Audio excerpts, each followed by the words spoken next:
بسم اللہ الرحمن الرحیم۔ البقرہ آیت نمبر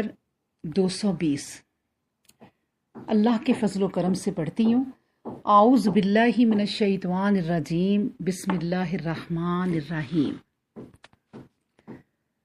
فی الدنیا والآخرہ ویسألونک عن الیتامی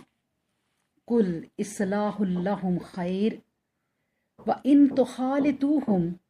فاخوانکم واللہ یعلم المفسد من المصلح ولو شاء اللہ لأعنتکم ان اللہ عزیز حکیم۔ فی الدنیا، دنیا میں، والآخرہ اور آخرت میں، ویسألونک اور وہ سوال کرتے ہیں آپ سے، عن الیتامی یتیموں کے بارے میں، کل کہہ دیجئے، اصلاح کرنا، لہم ان کی، خیرن بہتر ہے، وَإِن اور اگر، تخالطوہم تم ملا لو انہیں، فإخوانکم تو وہ بھائی ہیں تمہارے، واللہ اور اللہ یعلم جانتا ہے، المفسدہ فساد کرنے والوں کو، من المصلح اصلاح کرنے والے سے، ولا اور اگر شاء اللہ چاہتا اللہ، لأعنتکم البتہ وہ مشکل میں ڈال دیتا تمہیں، ان اللہ عزیز حکیم بے شک اللہ زبردست ہے اور خوب حکمت والا ہے۔ اب دیکھیں اللہ سبحانہ و تعالیٰ فرماتے ہیں اس آیت میں کہ تمہارا فکر دنیا اور آخرت دونوں کی مصلحتوں میں ہو، اور اے پیغمبر اسلام، لوگ تم سے بے باپ بچوں کی نسبت پوچھتے ہیں، ان سے کہہ دو کہ جس بات میں ان کے لیے اصلاح ہو، درستگی ہو، وہی بہتر ہے، اور اگر تم ان کے ساتھ مل جل کر رہو تو بہرحال وہ تمہارے بھائی ہیں، اور اللہ جانتا ہے کہ کون اصلاح کرنے والا ہے اور کون خرابی کرنے والا ہے۔ اگر اللہ چاہتا تو تم پر مشقت ڈال دیتا، مشکل ڈال دیتا، بلا شبہ وہ غلبہ و طاقت کے ساتھ حکمت رکھنے والا ہے۔ اب دیکھیں پہلی بات جو اللہ سبحانہ و تعالیٰ نے دو الفاظ کہے ہیں، فی الدنیا والآخرہ، اور یہ کہہ کر یتیموں کے بارے میں نصیحت، تو اس پر غور کرنا چاہیے۔ ایک بات تو یہ کہ اللہ سبحانہ و تعالیٰ نے یہ کھول کر بیان کر دیا ہمارے سامنے کہ دنیا فانی کی طرف سے بے رغبت ہو کر آخرت کی طرف متوجہ ہو جاؤ، جو ہمیشہ باقی رہنے والی ہے۔ اب اس سلسلے میں ایک دو کے قول ہیں، ایک دو حضرات کے، وہ آپ کے سامنے میں رکھتی ہوں۔ حضرت حسن رحمۃ اللہ علیہ نے اس آیت کی تلاوت کر کے فرمایا، جب انہوں نے تلاوت کی تو جو انہوں نے غور و فکر کیا اس پر فرمایا کہ واللہ جو غور و تدبر کرے گا جان لے گا کہ دنیا بلا کا گھر ہے اور اس کا انجام فنا ہے، اور آخرت جزا اور بقا کا گھر ہے۔ اسی جملے کو پڑھ کر حضرت قتادہ رحمۃ اللہ علیہ فرماتے ہیں کہ غور و فکر کرنے سے صاف معلوم ہو سکتا ہے کہ دنیا پر آخرت کو کس قدر فضیلت ہے۔ بس عقل مند کو چاہیے کہ آخرت کی بھلائی کے جمع کرنے کی کوشش میں لگ جائے۔ اب دیکھیں ہم نے بھی اس وقت یہ آیت پڑھی اور غور و تدبر کیا تو پتہ چلتا ہے کہ اللہ سبحانہ و تعالیٰ نے پھر دنیا والآخرہ کہہ کر پھر اگلی بات کی۔ تو اگر ہم بھی تھوڑا سا اپنے دماغ پر زور دیں، اللہ نے سب کو کہا ہے کہ قرآن پہ غور کیا کرو، تو دیکھیں پتہ چلتا ہے کہ اللہ نے دنیا اور آخرت کو ملا کر ذکر کیا، کیونکہ دنیا میں رہتے ہوئے آخرت کی تیاری ہے۔ ہم دنیا میں جو بوئیں گے وہ آخرت میں کاٹیں گے۔ دنیا کو چھوڑ کر بالکل ہم آخرت کی تیاری نہیں کر سکتے، کیونکہ یہ دنیا ایگزامینیشن ہال ہے، اس میں رہ کر ہمیں ایگزام دینا ہے، ہمیں آزمائش سے ہم دنیا سے گزریں گے تو آخرت ملے گی بہتر، اور اگر ہم نے دنیا میں رہتے ہوئے آخرت کی فکر نہ کی تو دنیا تو فنا ہونے والی ہے، اس کا خالی دنیا کی فکر کر کے اس میں کچھ حاصل نہیں۔ دنیا میں رہ کر ہم نے آخرت کی تیاری کرنی ہے،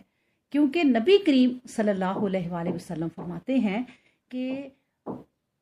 تلواروں کے سائے تلے جنت ہے، اور تلواریں کیا ہیں؟ یہ دنیا ہے، ان میں رہتے ہوئے، ان آزمائشوں سے گزرتے ہوئے پھر جنت ہے۔ پھر فرمایا نبی کریم صلی اللہ علیہ وسلم نے کہ بازاروں میں سے ہو کر جنت ہے، یعنی یہ کاروبار، تجارت، اس میں لین دین، سود سے بچنا، حرام کمائی سے بچنا،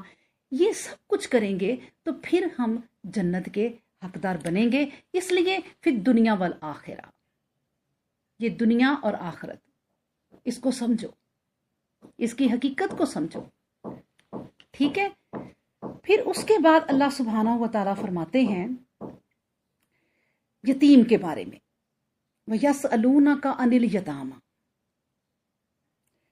یتیم کے بارے میں احکام نازل ہوتے ہیں اس آیت میں۔ حضرت ابن عباس رضی اللہ عنہما فرماتے ہیں کہ پہلے یہ حکم ہوا تھا، یعنی پہلے جو آیت اتری تھی وہ یہ تھی کہ وَلَا تَقْرَبُوا مَالَ الْيَتِيمِ إِلَّا بِاللَّتِي هِيَ أَحْسَنُ، یعنی یتیم کے مال کے قریب بھی نہ جاؤ مگر اس طریقے سے جو بہترین طریقہ ہو۔ اور فرمایا گیا ان الذین یاکلون اموال الیتامی ظلما انما یاکلون فی بطونہم نارا وسیصلون سعیرا، یعنی جو لوگ ظلم سے یتیموں کا مال کھا جاتے ہیں وہ اپنے پیٹ میں آگ بھر رہے ہیں، وہ اپنے پیٹ میں آگ بھر رہے ہیں اور بھڑکتی ہوئی جہنم میں عنقریب داخل ہوں گے۔ تو ان کو سن کر ان لوگوں نے، جب یہ آیتیں اتری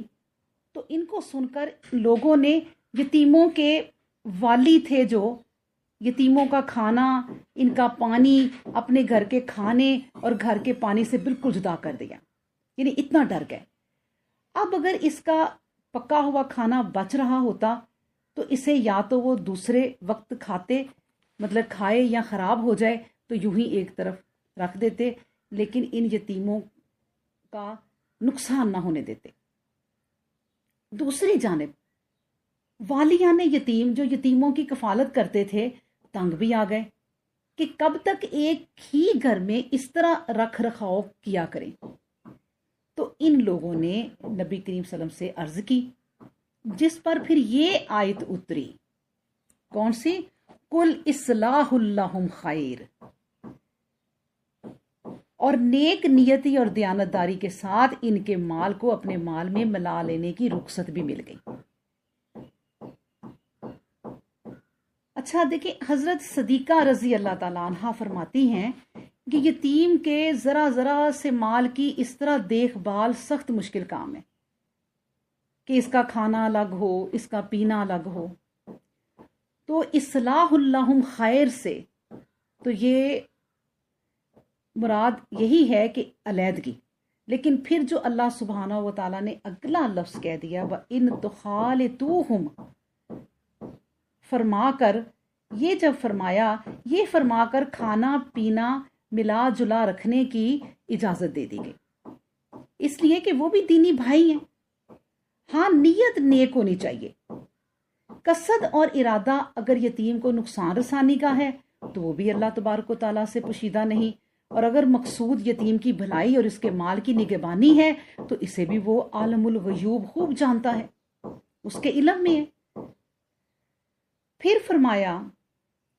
کہ اللہ تمہیں تکلیف اور مشقت میں مبتلا رکھنا نہیں چاہتا۔ جو تنگی اور مشکل تم پر یتیم کا کھانا پینا بالکل جدا رکھنے میں تھی وہ اللہ تعالیٰ نے دور فرما دی اور تم پر تخفیف کر دی، اور ایک ہنڈیا رکھنا اور ملا جلا کر کام کرنا تمہارے لیے مباح قرار دیا۔ بلکہ یتیم کا سرپرست اگر فقیر مسکین ہو، یعنی وہ غریب ہو، محتاج ہو، تو پھر دستور کے مطابق وہ اپنے خرچ میں لا سکتا ہے، اور اگر کسی مالدار نے بوقت ضرورت اس کی کوئی چیز اپنے مصرف میں، اپنے استعمال میں لی ہے تو بعد میں ادا کر دے۔ یہ سارے جو مسائل ہیں میں آپ کو بتاؤں یتیموں کے بارے میں، ہم بڑی ڈیٹیل سے انشاءاللہ تعالی سورہ نساء میں ان کا ذکر آنا ہے، جہاں بڑی ڈیٹیل سے پڑھیں گے انشاءاللہ تعالی۔ بہرحال اتنا میں آپ کو بتا دوں کہ یہ جو ہم نے پڑھا ہے قرآن کریم کی بڑی پیاری یہ زبان ہے،